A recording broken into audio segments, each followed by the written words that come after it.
ጸሎት ግን ማን ነው የሚሰማው? እግዚአብሔር ነው የሚሰማው። ማን ነው የሚመልሰው? እግዚአብሔር ነው የሚመልሰው።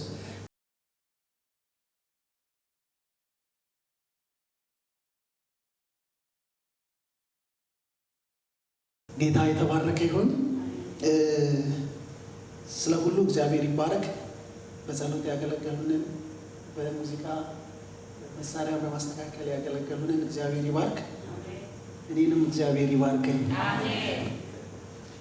ዛሬ የምንካፈለው በአንደኛ ጴጥሮስ መነሻ አድርገን ጌታ ኢየሱስ ክርስቶስ ያስተማረውን ትምህርት ነው። አንደኛ ጴጥሮስ ምዕራፍ 4 ቁጥር 8 ላይ ያለውን በጌታ በኢየሱስ ስም አነበዋለሁ። ዳሩ ግን የነገር ሁሉ መጨረሻ ቀርቧል። እንግዲህ እንደ ባለ አእምሮ አስቡ፣ ትጸልዩም ዘንድ በመጠን ኑሩ። ፍቅር የኃጢአትን ብዛት ይሸፍናልና። ከሁሉ በፊት እርስ በርሳችሁ አጥብቃችሁ ተዋደዱ። ጌታ የተባረከ ይሁን። የስብከቴ ርዕስ ትጸልዩ ዘንድ በመጠን ኑሩ የሚል ነው።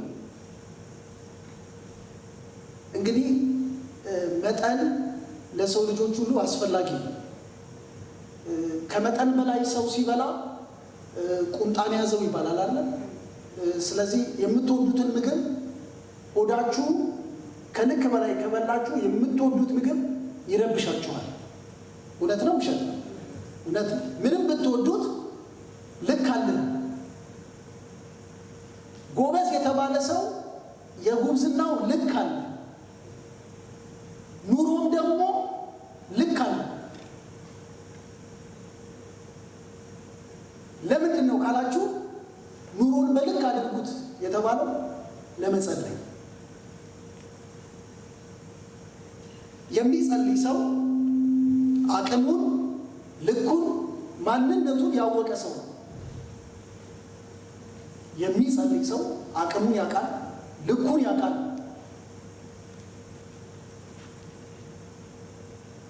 እዚህ ቤት 200 ኪሎ መሸከም የሚችል ሰው አለ? የለም። የሚደፍርም የለም። ለምን ከተባለ አቅሙን ያውቃል፣ ልኩን ያውቃል ማለት ነው። የሚጸልይም ሰው ልክ እንደዚሁ አቅሙን የሚያውቅ። ሌላ ደግሞ የሚጸልይ ሰው ምን አይነት ሰው ነው ካላችሁ ጤናማ መንፈሳዊነትና ንጹህ ሕሊና ይዘን እንድንኖር ያደርገናል። ይቆላል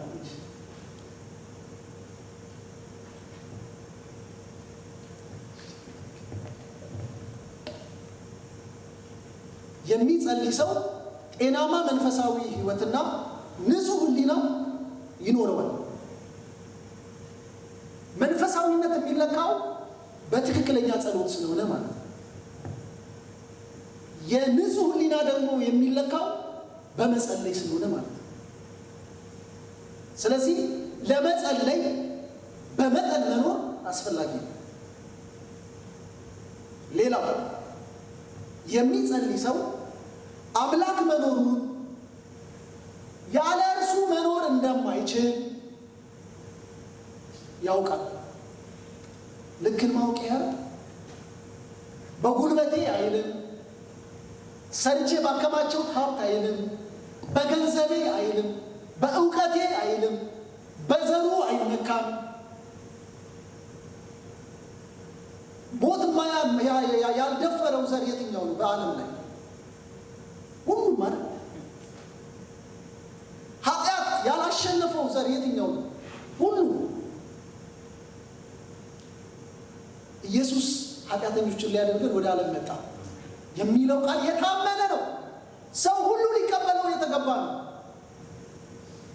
የሚጸልይ ሰው አምላክ መኖሩን ያውቃል። ሰነፍ በልቡ ግን አምላክ የለም ይላል፣ አይጸልይም። የጸሎትን አስፈላጊነት ሳይሆን እንዲያውም ጸሎት ራሳችንን ማዋረድ ነው ብለው ነው የሚያስቡት። ጸሎት ግን ጤናማነት ነው።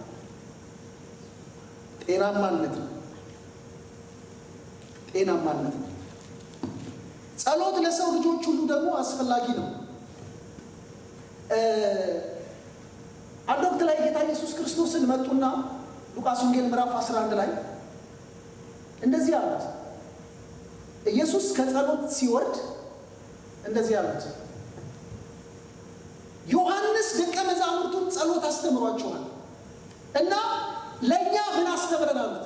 ጸሎትን አስተምረን አሉት።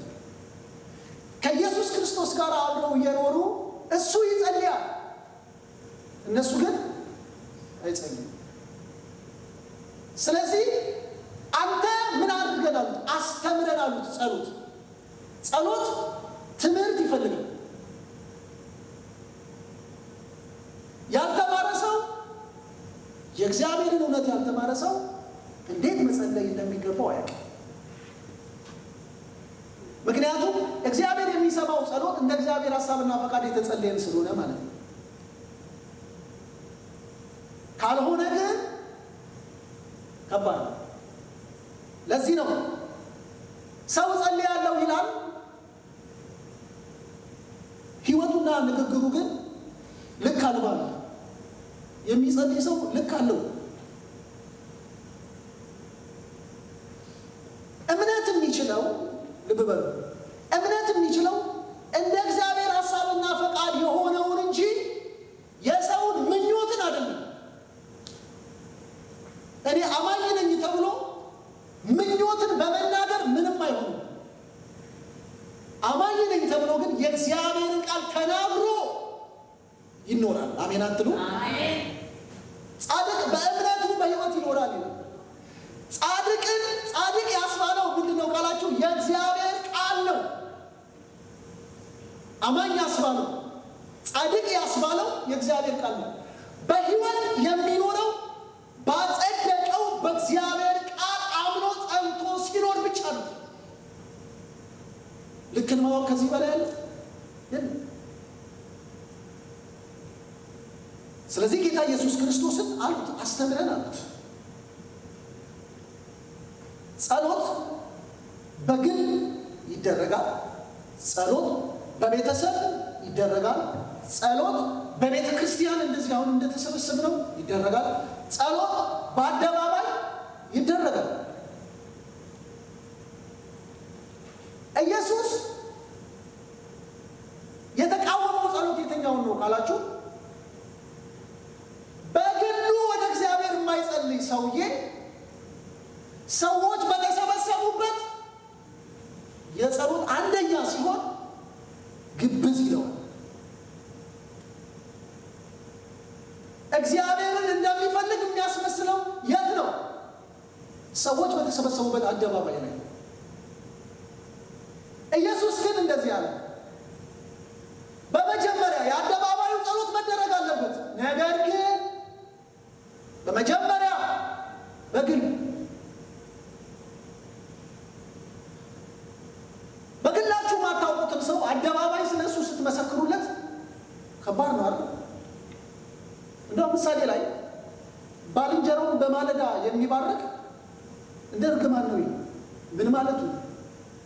ባልንጀራ ማለት ልብ ብላችሁ ስሙኝ። ብዙ ሰዎች ባልንጀራ የሚለው ቃል በተሳሳተ መልኩ ነው የሚረዱት። እኔ ተጎድቼ ባለውበት ጊዜ መሌ መጥቶ እኔን አግዘኝ። ለእኔ ባልንጀራ የሆነው ማን ነው? መሌ ነው አይደል? አላወቀኝም፣ ግን ተጎድቼ አገዘኝ፣ ረዳኝ። እኔ ስለ መሌ መናገር እችላለሁ። ለምን? ተጎድቼ ስላገዘኝ።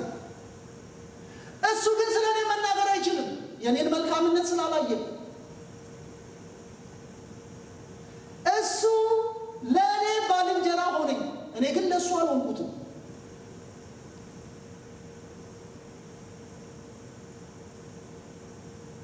ባልንጀራ እናንተ የምትረዱት ነው።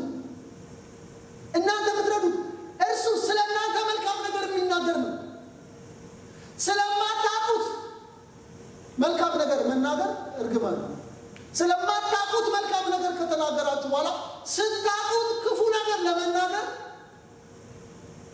እንዴት እንደሚገባ ለዚህ ነው ጉቦ መቀበልን መጽሐፍ ቅዱስ ኖ የሚለው። ለምን መልካም ነገር እንዳደረገላችሁ ሳታውቁ ፍስ ታደርጉትና አፋችሁን የሚያዘጋ ነገር ሲመጣ እንዴት ተነፍሳላችሁ?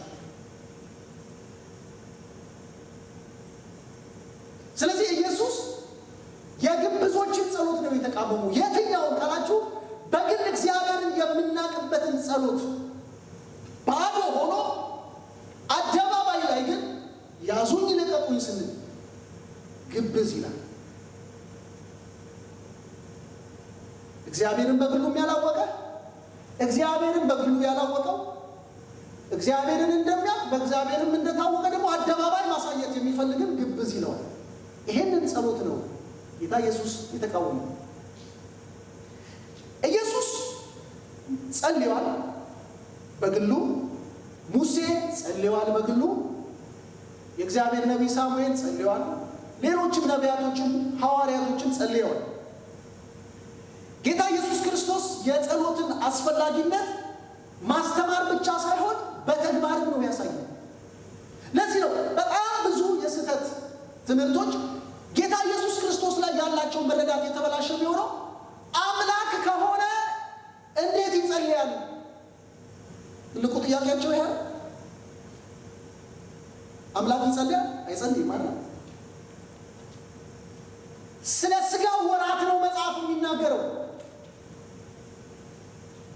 በሥጋው ወራት ጌታ ኢየሱስ ክርስቶስ በዕብራውያን ምዕራፍ 5 ሄደን ስናነብ እንደዚህ የሚል ቃል ነው ያለው። ጌታ ኢየሱስ ክርስቶስ በሥጋው ወራት ወደሚሰማው ጸልየ። ላንብበው።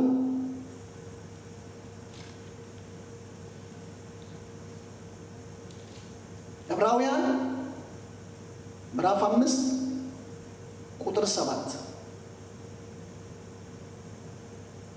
እንደዚህ ይላል። እርሱም ኢየሱስ በሥጋው ወራት ከሞት ሊያድነው ወደሚችል ከብርቱ ጩኸትና ከእንባ ጋር ጸሎትንና ምልጃን አቀረበ። እግዚአብሔርንም ስለ መፍራቱ ተሰማለት። ምንም ልጅ ቢሆን ከተቀበለው መከራ መታዘዝን ተማረ።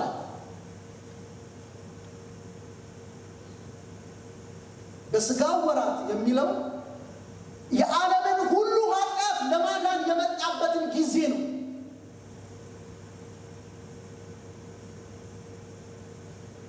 ከሥጋ ወራት በፊት የዓለምን ኃጢአት ለማዳን ከመምጣቱ በፊት በክብሩ ነበረ፣ በኃይሉ ነበረ፣ በታላቅነቱ ነበረ። ሰውን ለማዳን ሰው በሆነበት ጊዜ የሥጋ ወራት የተባለበት ጊዜ ላይ ይሄ ከባዱ የጸሎት ጊዜ በሉቃስ ወንጌል ምዕራፍ 22 ላይ ያለው ጸሎት ነው። ተላልፎ ሊሰጥበት ያለበት ትዝ ይላችኋል። ላቡ በምድር ላይ እንደ ደም ነጠብጣብ ነበር ይላል። ይሄ እኔ የሚያልበኝ የምቾት ላብ ነው፣ የጭንቀት ላብ አይደለም። ይሄ አሁን እኔ እያላበኛ ነው። ውሃ እየጠጣው ሲያልበኝ በሶስት እየቀረቁ የእኔ የምቾት ላብ ነው። የኢየሱስ ክርስቶስ ላብ ግን የጭንቀት ላብ ነው። ምን አይነት ላብ ነው ካላችሁ ከኃጢአት ጋር የሚታገልበት ጊዜ ነው በሥጋው። አንድ ጥያቄ ለግል ልጠይቃችሁ። ከአቅማችሁ በላይ የሆነ ችግር ገጥሟችሁ ያንን ችግር መፍታት አቅቷችሁ ያሳለፋችሁበትን የጭንቀቱን ጊዜ አስቡት። ብቻችሁን እንደ እብድ ያወራችሁበት፣ ማልቀስ ፈልጋችሁ ማልቀስ ያቃታችሁ ከችግሩ ከባድነት የተነሳ ከጭንቀቱ የተነሳ። ኢየሱስ የኑሮ ጭንቀት አይደለም፣ ኃጢአትን ለማስወገድ ከኃጢአት ጋር የተደረገ ግብግብ በምን ካላችሁ በሥጋ ወራት። ይሄንን የሥጋ ወራት ያደረገው ጸሎት ሰዎች የሚረዱበት ክርስቶስ ወደ ምድር ከመጣበት ሐሳብና ፈቃድ ውጪ። ስለዚህ ኢየሱስ ስለ ጸሎት ማስተማር ብቻ አይደለም፣ በሕይወቱም ጸልዮ አሳይቶናል። ስለዚህ ሰው ለመጸለይ በመጠን መኖር አለበት። ትጸልያለህ? ምን ኑሮ ምን ያጸልያል? ቢዚ ነኝ። ለስጋዊ ለምትበላው ምግብ ቢዚ ከሆን መንፈሳዊ ሕይወትን እየገደልከው ምን ብትበላ እርካታን ታገኛለህ? እግዚአብሔርን የማግኘት እግዚአብሔርን የመፈለግ ከእግዚአብሔር ጋር ህብረት የማድረግ ሕይወት እርቆ ምን ደስታ አለው? ስለዚህ ጌታ ኢየሱስ ክርስቶስ በሥጋ ወራት ጸሎትን እያስተማረ ደሞም እየጸለየ አሳይቷል። ጌታ የተባረከ ይሁን። በማቴዎስ ወንጌል ምዕራፍ 6 ላይ ያለውን ቃል አንብብ፣ ከቁጥር 5 እስከ 15። ይሄው ቃል ተመሳሳይ በሉቃስ ወንጌል ምዕራፍ 11 ላይ ከቁጥር 1 እስከ 13 አለ። ኢየሱስ ጸሎት አስተምረን ሲሉት ነው ይህን ቃል የተናገረው። ስትጸልዩ እንደ ግብዞች አትሁኑ፣ ለሰው ይታዩ ዘንድ በምኩራብና በመንገድ ማዕዘን ቆመው መጸለይን ይወዳሉና። እንቁም እዚህ ጋር እነዚህ ሰዎች ግብዝ የተባሉ ሰዎች የሚጸልዩት እግዚአብሔርን ፈልገው ሳይሆን በማን ለመታየት ነው? በሰው። ከባድ ነው። ጸሎት ወደ እግዚአብሔር የሚደረግ ነው። ቅድም ብለናል፣ የህብረት ጸሎት፣ የአደባባይ ጸሎት አለ። መጽሐፍ ቅዱስ ያስተምረናል። አደባባይ ላይ የምናደርገው ጸሎት በሰው ለመታየት አይደለም። ቤተ ክርስቲያን የምናደርገው ህብረቱ፣ አሁን የምናደርገው ህብረት በሰው ለመታየት አይደለም፣ ትእዛዝም ስለሆነ ነው በህብረት መጸለይ። እነዚህ ሰዎች ግን ጸሎታቸውን ኔጌቲቭ ውስጥ ያስገባው ምንድን ነው ካላችሁ፣ እግዚአብሔር እንዲያያቸው ሳይሆን ሰው እንዲያያቸው። ጸሎት ኪሳራ ውስጥ የሚገባው ድካም የሚሆነው በምንድን ነው ካላችሁ፣ እግዚአብሔር እንዲያያችሁ ሳይሆን ሰው እንዲያያችሁ የምትጸልዩ ከሆነ ኪሳራ ነው። በህብረት ስንጸልይ እግዚአብሔር ያየኛል ብለን እንጸልይ። አሜን አትሉ? አዎ ሰው ያየናል እኮ፣ ግን የምንጸልየው ይሄን ብዬ አይደለም። እግዚአብሔር ይሰማናል። በህብረቱ ውስጥ በወንድማማች መካከል እህቶቼ መካከል ስጸልይ እግዚአብሔር ያየኛል፣ እግዚአብሔር ይሰማኛል፣ እህቴን እግዚአብሔር ያያታል፣ እግዚአብሔር ይሰማታል እያለን እንድንጸልይ ነው እግዚአብሔር በህብረት ጸሎት ውስጥ ኢየሱስ ያስተማራል። እነዚህ ሰዎች ግን ኢየሱስ የተቃወማቸው ሰዎች ስጸልይ ገና ሲጀምሩ እንደዚህ ብሎ ነው፣ ስጸልይ ሰዎች ይዩኝ። ጸሎት ግን ማን ነው የሚሰማው? እግዚአብሔር ነው የሚሰማው። ማን ነው የሚመልሰው? እግዚአብሔር ነው የሚመልሰው። ከማን ነው የምንቀበለው? ከእግዚአብሔር ነው የምንቀበለው። ሰው የማይሰጠኝን ነገር እንዴት ሰው እንዲያየኝ ይፈልግበታል? በአገልግሎቴ የማገለግላቸው ሰዎች ዋጋዬን አይሰጡኝም። ዋጋዬን የሚሰጠኝ እግዚአብሔር ነው። ሰው የሚሰጠኝማ ቢሆን ኪሳራ ነው። በጉልበቴ ሰርቼ ሰው ይሰጠኛል ደሞዜ። አገልግያችሁ ግን እግዚአብሔር ያከብረኛል። ኢየሱስ እንዳለ እኔ ባለሁበት አገልጋዬ አለ፣ አባቴ ያከብረዋል አለ ዮሐንስ ወንጌል ምዕራፍ 12። ስለዚህ ስትጸልዩ በህብረት ስንጸልይ በህብረት እግዚአብሔር ይለኝ ብለን እንጸልያለን። አሜን አትሉ? ህብረታችን ውስጥ ሰላም የሚኖረው ህብረታችን ውስጥ ክብር የሚኖረው እግዚአብሔር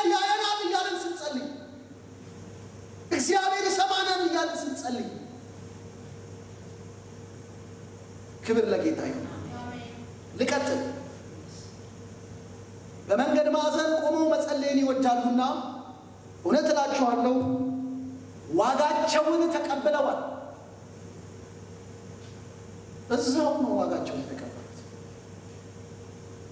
አንተ ግን ስትጸልይ እስኪ እኔ ግን በሉ።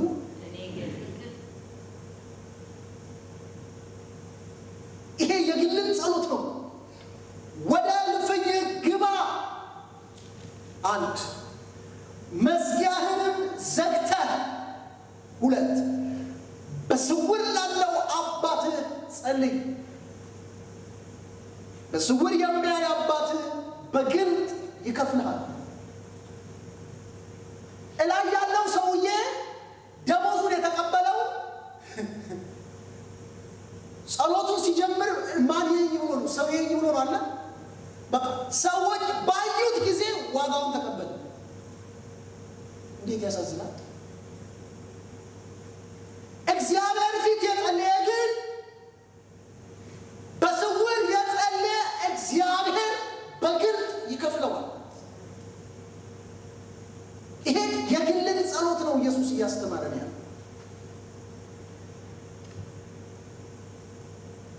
አንተ ግን ስትጸልይ ወደ እልፍኝ ግባ። እንደ ወንድም እንደ እግዚአብሔር ሰው ልምከራችሁ፣ የግል ጸሎታችሁ ጊዜ ላይ እየጸለያችሁ እንደሆነ ሰው እንዳያቅ ተጠንቀቁ። የግል ጸሎታችሁ አፍናችሁ ጸልዩ። ርዕሳችሁን አፍናችሁ ንገሩት። ለሱ በስውር ንገሩት። ለሰዎች አታሰሙ። የግል ጸሎታችሁ የህብረት ጸሎት የተገለጠ ስለሆነ እያወራን እንጸልይ። በግላችሁ ግን በቤት ውስጥ ገብታችሁ ሚስት ተኝታ ባልየው እየጮኸ እሷንም አትረብሽ። የግል ጸሎትን አፍነ ጸልይ። ልጆችንም አትረብሽ። የግል ጸሎት ነው። እልፍኝ ውስጥ ነው የሚገባው። አብረን ስለምንኖር ለጸሎት እዛ እንደገባን ቢያውቁ ምን እየጸለይኩኝ እንዳለ ግን አልናገርም። በስውር እነግረዋለሁ። የግል ጸሎታችሁን ማንም ሰው ማንም ፍጥረት አይወቅ። ለአባታችን እንንገረው። በስውር ያለው እግዚአብሔር በግልጥ የሚከፍል አምላክ ነው። ሃሌሉያ። ስለዚህ ጸሎት ለመጸለይ በመጠን መኖር ያስፈልጋል። አንዳንድ ሰዎች ሚስጥር ብለው ለእግዚአብሔር ሳይነግሩ ለሰው ይነግራሉ። እንዴት ይፈርድላቸዋል። እግዚአብሔር ፈጥኖ የሚፈርድ አምላክ ነው። በማን ጊዜ? በእግዚአብሔር ጊዜ። እንደምን ስንጸልይ? እንደ ፈቃዱ ስንጸልይ። ስለዚህ የድግግሞሽ ንግግር ክርስቲያናዊ አለ። እኛ ግን ወደሚሰማን አምላክ እንጸልያለን። ቁጥር 8 ስለዚህ አትምሰሏቸው፣ ሳትለምኑ አባታችሁ የሚያስፈልጋችሁን ያውቃልና። አሁን ንግግሩ የሚቃወም ይመስላል አለ። ሳትለምኑት ያውቃል አባታችሁ ካለ ደግሞ ጸልዩ። ልዩነት አለው አይደል? ልዩነት ግን ነው። ልዩነት ያለ የሚመስለው መንፈሳዊ እውነት ካለ መረዳት ነው። ሰዎች ነን። ያለ እግዚአብሔር መኖር አንችልም። ከፊቱ ርቀን መኖር አንችልም። እሱ ካላጽናናን ማንም አያጽናናንም። እሱ ካልዳሰሰን ማንም አይዳሰሰንም። እሱ ካልነካን ማንም አይነካንም። እርሱ ካራራልን ማንም አይራራልንም። ኢየሱስ እዚህ ጋር እየተናገረ ያለው የአባታችንን ሁሉን አዋቂነት። ሃሌሉያ። ሁሉን እያወቀ ነገር ግን እንድንነግረው ይፈልጋል። እንዴት ደስ ይላል! እየነገረን ያለው። ሁሉን አዋቂ ነው አባታችሁ። ሳትለምኑት ያውቃል በልባችሁ ያለውን ሁሉን ነገር። ሳትናገሩ ይረዳችኋል፣ ግን ይፈልጋችኋል።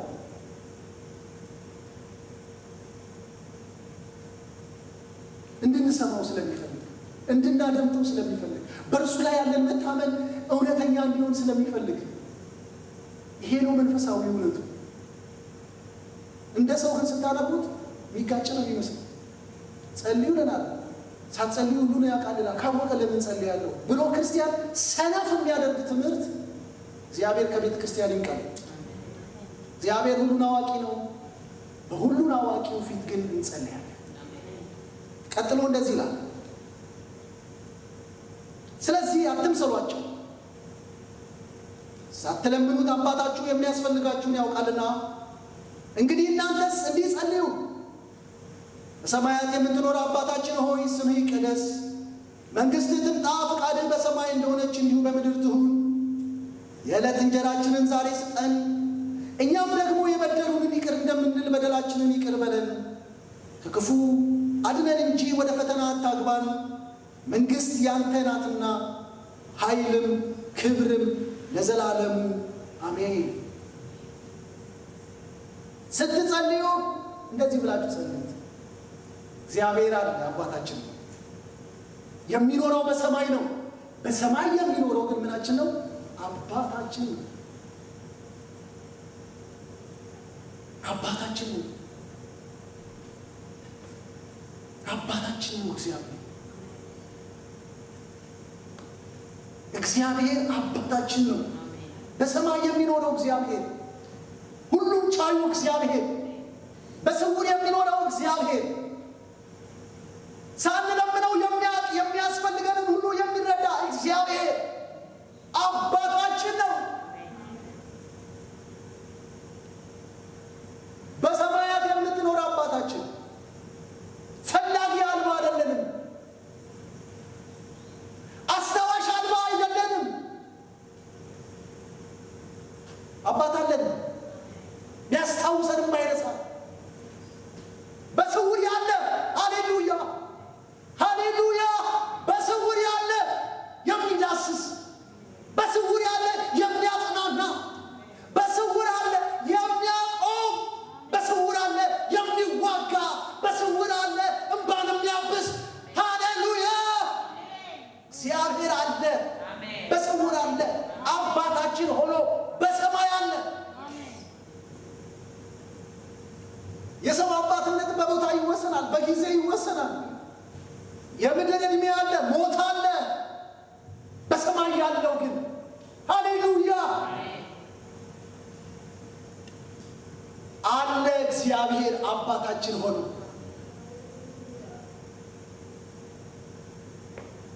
ማንም የለኝም ለምትሉ አባት አለ፣ በስውር ያለ እጅ የሚይዝ። ያዕቆብ እየሄደ ላባ ተከተለው፣ አገኘውና እንደዚህ አለ፣ ክፉ ላደርግብህ ላጠፋ ኃይል አለኝ፣ ግን የአባቶችህ አምላክ በስውር እግዚአብሔር ላባን ተገናኘውና እንደዚህ ያዕቆብ ላይ ክፉ ማድረግ አለ። በክፉ እንዳትናገር፣ እግዚአብሔር አለ። እግዚአብሔር በዙፋኑ አለ። እግዚአብሔር በኃይሉ አለ። እግዚአብሔር በታላቅ ግርማው አለ። እግዚአብሔር በሰማይ ያለው አባታችን ነው። አባታችን ነው። ኪስ ባዶ? አዎ አባት አለኝ። ብቻህን አይደለሁም፣ በስውር አለ፣ ማንም የማያየው በስውር አለ። መጽሐፍ ሲናገር እንደዚህ ይላል፣ እግዚአብሔርም ከዮሴፍ ጋር ነበረ። ዮሴፍ ታስሮ እስር ቤት ገብቶ እግዚአብሔር ከዮሴፍ ጋር ነበረ ይላል።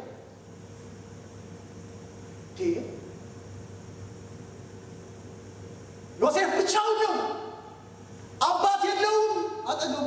ወንድሞች ያሉትም ሸጠውታል። የሚያውቀው የሚታመንበት ማንም የለም። እግዚአብሔር ግን ከዮሴፍ ጋር ነበረ በስውር።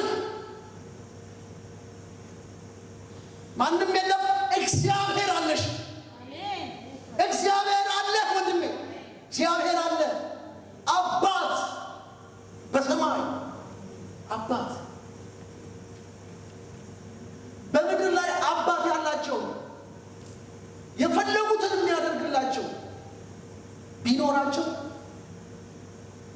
የነፍሳቸውን ሰላም ግን ሊሰጣቸው አይችልም። እኛ ግን በሰማይ ያለው እግዚአብሔር አባታችን አሜን ስሙን እንቀድሳለን። አሜን አባታችሁ አለ አለ ኢየሱስ። አባት አላችሁ በስሙ የሚያይ አባት አላችሁ የሚሰማ አባት አላችሁ ሳትናገሩ የሚያውቅ የሚሰማ የሚረዳ በሰማያት የሚኖር ስምህ ይቀደስ በሉት። ልዩ ነው ስምህ፣ ብቁ ነው ስምህ። ዘማሪው አለ አይደል መዝሙር 118 ቁጥር 11-12 መክበብን እስከበቡኝ በእግዚአብሔር ስም አሸነፍኳቸዋል። ስምህ ይቀደስ። ስምህን ጠርቶ መዳን አለ። ስምህ ይቀደስ። ስም መቀደስ ማለት የተለየ ነው፣ ብቃት ያለው ነው፣ ኃይል ያለው ነው። ሐዋርያት ሥራ ምዕራፍ 16 እዚህ ይላቸዋል። የሟርተኝነት መንፈስ ያለባት አያሌ ቀን ጳውሎስን እየተከተለች የመዳንን መንገድ የሚነግሯችሁ የልዑል ባሪያዎች ስትል አስጨነቀቻቸው። በጌታ በኢየሱስ ክርስቶስ ከእሷ ልትወጣ ወጣ። ስሙ ኃይል አለው። ኢየሱስ የሚለው ስም ለዚህ ነው መጽሐፍ ሲናገርነት ይላል የጌታን ስም የሚጠራ ሁሉ ይድናል። ዋው! የማንን ስም ተጠርቶ አያድንም? የጌታን ስም የጠራ ሁሉ ይድናል። ሃሌሉያ! የሚያድን ስም ነው። ስሙ የተቀደሰ ነው። ጉልበት ያለው ነው። ኃይል ያለው ነው። ይሰራል። ሃሌሉያ! ዳዊት ጎልያድ ፊት ቆሞ እንደዚህ አለ፣ አንተ ጭሬ ይዘህብኛል፣ ጎራዴ ሰይፍ ይዘህብኛል፣ እኔ ግን በተገዳደርከው በእስራኤል ጭፍሮች አምላክ በእግዚአብሔር ስም እመጣብሃለሁ። ስሙ ይቀደሳል። ካሉት ስም በላይ ነው። አባቴ የምለው እግዚአብሔር የምለው የሚያድነኝ ስም ከስሞች ሁሉ በላይ ስም የተሰጠው ምላስ ሁሉ ማዳኑ የሚያወራለት ጉልበት ሁሉ የሚበረከክለት ኢየሱስ የጌቶች ሁሉ ጌታ ነው። ስሙ ይቀደሳል። ጉልበት ያለው ስም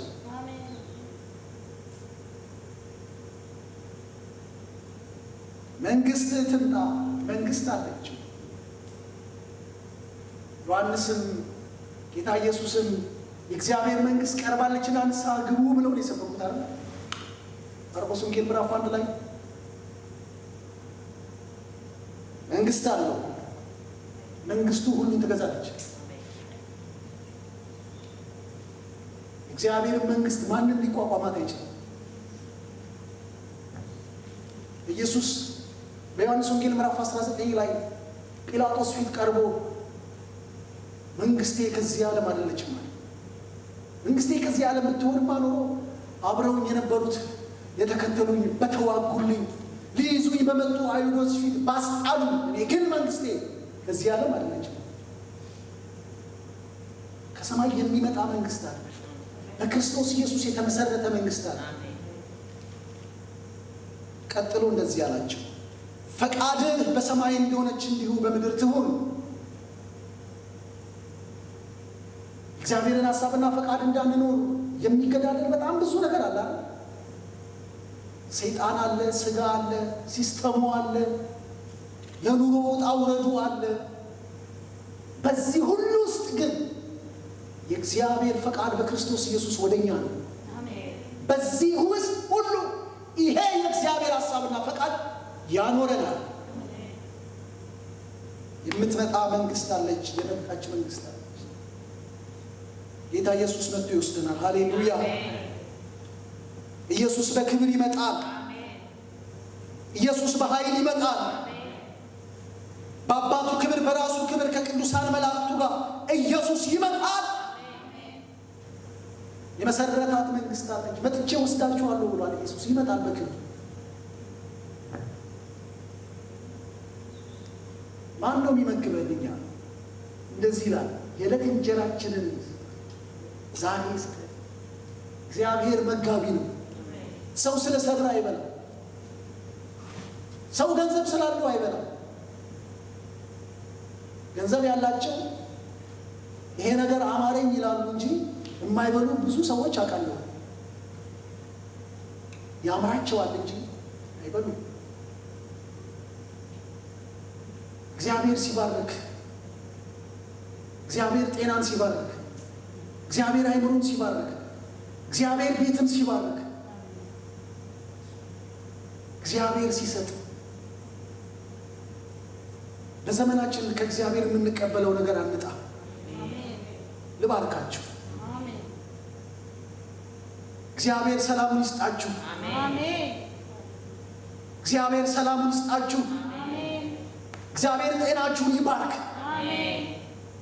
እግዚአብሔር የምትበሉት የምትሰጡት የምትካፈሉት አትጡ በጌታ በኢየሱስ ስም። መጋቢያችን እግዚአብሔር ነው። ይሄ የሆነ ሰው ገንዘብ ስለሰጠን ገንዘብ ስላለ ሰው አይበላም። ትዝ ይላችኋል ሉቃስ ወንጌል ላይ ምዕራፍ 12 ላይ ነፍሴ ሆይ ብይ ጥገቢ ለብዙ ዘመን የሚሆን አከማችቻለሁ። ጌታ መጣና አንተ ሰነፍ ዛሬ ሌሊት ነፍስህን ቃል ዛሬ ማያድረው ሰውዬ ነፍሱን ለረጅም ዘመን ይላል። ከዛ እንደዚህ አለ ኢየሱስ። ልብ ብላችሁ ሰሙ። የሰው ሕይወቱ በገንዘቡ ብዛት አይደለም። ማንም ሰው ሕይወታችንን ኪሳችን ውስጥ ባለው እንዲወስን እድል እንዳሰጡ እንደ እግዚአብሔር ባሪያ ነው የምነግራችሁ። ማንም ሰው ሕይወታችሁን ባላችሁ አለ። የእኛ ሕይወት የኢየሱስ ደምን ነው የጠየቀው። ኢየሱስን ነው የጠየቀው። አምላክ ሰው መሆንን ነው የጠየቀው። ማንም ሰው ሕይወቴ በምለብሰው በምኖረው ኑሮ በማደርገው ነገር ማንም ሰው ሕይወቴን እንዲመስላ አልሰጠም። ደም የተከፈለልኝ ሰው አለ ኢየሱስ። ነፍሴ ግን ያለ የዕለት እንጀራን የሚሰጥ እግዚአብሔር አለ። የምንጸልየው ለእርሱ እውቅና እየሰጠን ነው። ብር አለኝ ግን እሱ አያበላኝም። አንተ ነህ። ልክን ማወቅ እንዴት ደስ ይላል። መኪናዋ የማሽከርከር ልምድ አለ። እግዚአብሔር መንገዴን አቅላልኝ ካላልከው ማን በሰላም ወጥቶ ማን በሰላም ይገባል? በጉልበት ይሆናል? አይሆንም። ለዚህ ነው መንገድ ለእግዚአብሔር አደራ ስጠኝ። ወደ ቤቴ ስሄድ አውቀዋለሁ በምን በኩል መንገድ ቢዘጋ በምን በኩል እንደሚሄድ አውቃለሁ። ምን ባጋጥመኝ ምን መያዝ እንዳለብኝ ምናምን። መንገድ ለእግዚአብሔር አደራ ካልተሰጠህ አደጋ ነው። እዚህ ነው የምንጸልየው። ሕይወታችን በእጃችን ላይ ዋስትና ስለሌላት፣ እግዚአብሔር ላይ ግን ካስቀመጥናት ዋስትና አላት። ቀጥሎ እንደዚህ ይላል፣ እኛም ደግሞ የበደሉንን ይቅር እንደምንል በደላችንን ይቅር በለን፣ ከክፉ አድነን እንጂ ወደ ፈተና አታግባን፣ መንግሥት ያንተ ናትና ኃይልም ክብርም ለዘላለሙ አሜን። ቁጥር 14 እና 15 ላይ ቀጥይ። ለሰዎች ኃጢአታቸውን ይቅር ብትሉ የሰማዩ አባታችሁ እናንተን ደግሞ ይቅር ይላችኋልና፣ ለሰዎች ግን ኃጢአታቸውን ይቅር ባትሉ አባታችሁም ኃጢአታችሁን ይቅር አይላችሁ። ልብ ብላችሁ ስሙ። ትንሽ ደቂቃ ነው የምናገር። ኢየሱስ ከላይ ጀምሮ እስከ ታች የመጣበት ጋር ጸሎቱን አልተረጎመም። የተረጎመው ጸሎት አሜን ብሎ ከጨረሰ በኋላ የተረጎመው ጸሎት ነው አሁን ያነበብኩት። ምን የሚለው ጸሎት? እርስ በእርስ ስለሚኖረን ግንኙነት እንደዚህ ነው። ቁጥር 12 እኛም ደግሞ የበደሉንን ይቅር እንደምንል በደላችንን ይቅር በለን፣ ከክፉ አድነን እንጂ ወደ ፈተና አታግባን፣ መንግሥት ያንተ ናትና ኃይልም ክብርም ለዘላለሙ አሜን ብሎ ከጨረሰ በኋላ የተረጎማት የትኛውን ነው ካላችሁ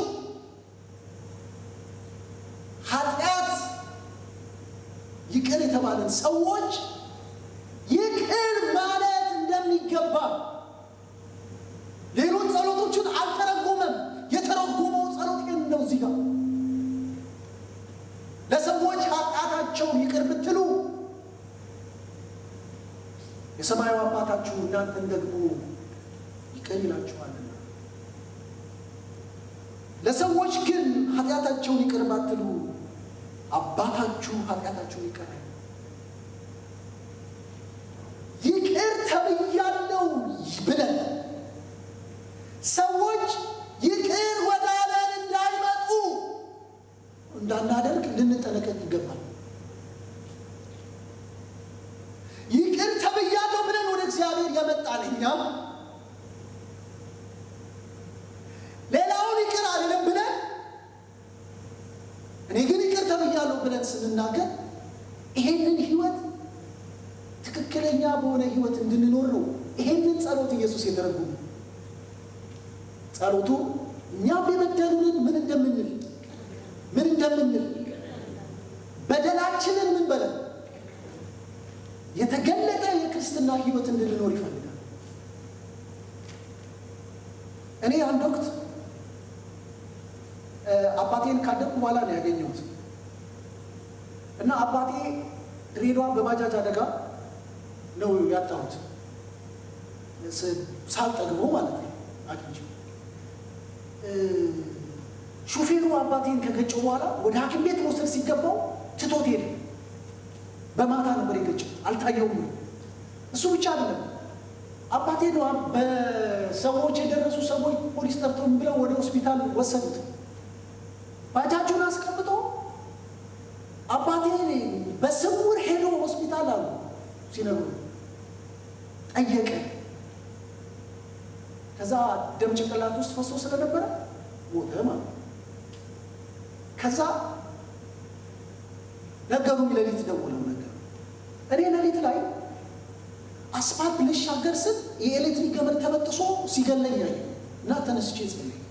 ያ ሰዓት ለካ አባቴ የተገጨበት ታይም ሌሊት ላይ ማለት ሌሊት እኔ አብሪዘፉል መሰለኝ አላምኑ። ከዛ እነ ሲስተር አቋቁተው እንደዚህ ሆኗል። እኔ አዲስ አበባ ነው ያለሁት። ይሄ ፈጸመ ድሬዳዋ ደነገጡ። ያኔ ደግሞ የኮሮና ወቅት ነበር። ምን እንደሆነ ምንም አልነገሩኝም። በቃ ታሟል ና ነው የተባልኩት።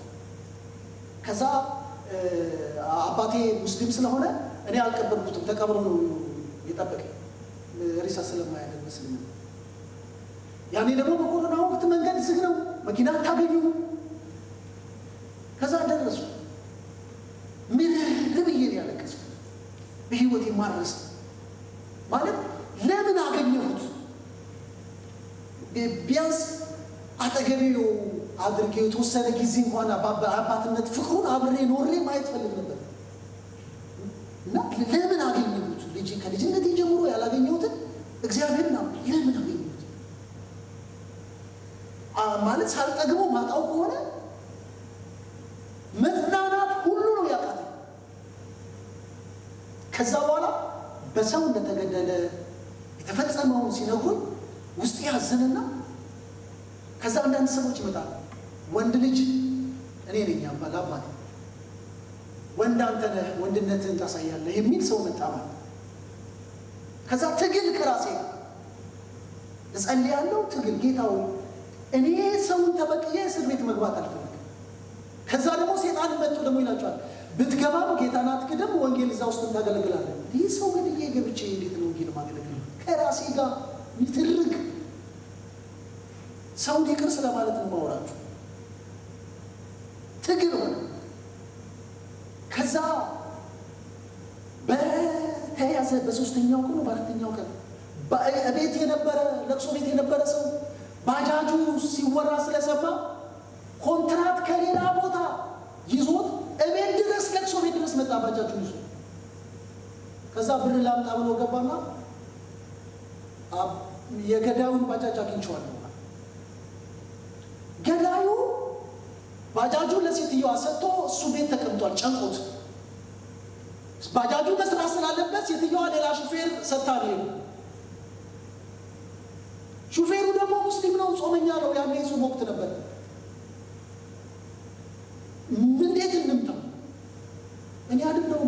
ፖሊስ ተጠራ፣ መጣ፣ ያዘ። በጣም የሚገርመው አባቴን የገደለው ሲያዝ እኔ ያደግኩበት ሰፈር የጓደኛዬ ወንድም የኔው ታላቅ ወንድሜ ተከራይቶ የሚኖርበት ግቢ ውስጥ ከወንድሜ ጋር ተከራይቶ የሚኖር ታዳጊ ልጅ ነው። አሁን እንዴት ነው የሚጨክነው? ከራሴ ጋር ታገሉ። ሰው ይልሃል አባትህንማ እንትን ብሎ ይልሃል። ሰው አስቀድሞ ደግሞ ህይወቴን ያገኘው ወንጌል አለኝ። ይቅር ብለን ልባችንን ሳትፈቱት እንዴት ለቃችሁት? መከላከያ ይገባል። መጣ፣ ሽምግልና ላከ። እሺ አሁን እንፈታለን። ይቅር ብዬ ነበረ ላለመበቀል። ህግ ደግሞ ትክክል እንዳደረገ ሲለቀው በጣም ከባድ ነው፣ ያማል። ሲመጣ ግን መጨከን የለም። በቃ በደሌን ይቅር ተብሎልኛል፣ ይቅር ብያለሁ። ስለዚህ ተጸልዩ ዘንድ በመጠን ነው የበደላችሁ ይቅር ትሉ ዘንድ ከእግዚአብሔር ጋር በህብረት ለመኖር ከሰዎች ጋር ጤናማ ክርስትና ህይወትን ለመኖር ያማል። አዎ ያማል። እንደ ሞኝ ያስቆጥራል። አሁን እንደ ሞኝ ያስቆጥራል። ከዚህ ህይወት ውጭ ግን ልንኖር የምንችለው ህይወት የለም። ባፉ ተንኮል አልተገኘም አይደል? ኢየሱስ አምላክ ሆኖ ነው አይደል እኔን ለማዳን የመጣው። ስለዚህ ኢየሱስ ይሄንን ፈታ። የበደሏችሁ ካላችሁ ይቅር በሉላቸው፣ አትያዙባቸው። ያሳዘኗችሁ አዎ አባቴን የገደለው መወደውን አባቴ ብዙ ፕላን ቢያንስ ደስታዬን እንዲያይልኝ ይፈልግ ነበረ። አላላየም። እጄ ላይ ያለውን ነጠቀኝ፣ ሞት ነጠቀኝ፣ በሰው ማለት ነው። ያንን ሰው ግን በድሎኛል፣ አዎ በድሎኛል። አሳዝኖኛል፣ አዎ አሳዝኖኛል። አስመርሮኛል፣ አዎ አስመርሮኛል። እና ምን ላድርገው? ጌታ ይቅር በል። የኔ በቀል ከአንተ አይበልጥም። በቀልን አይደለም ወደውን፣ እኔ ጌታ ነው ወደዋል። ሰውን ክፉ ማድረግ አልወድም፣ እኔ ጌታ ነው ወደው። እንደዚህ ስንል እግዚአብሔር ይረዳል። እንጸልይ። ሃሌሉያ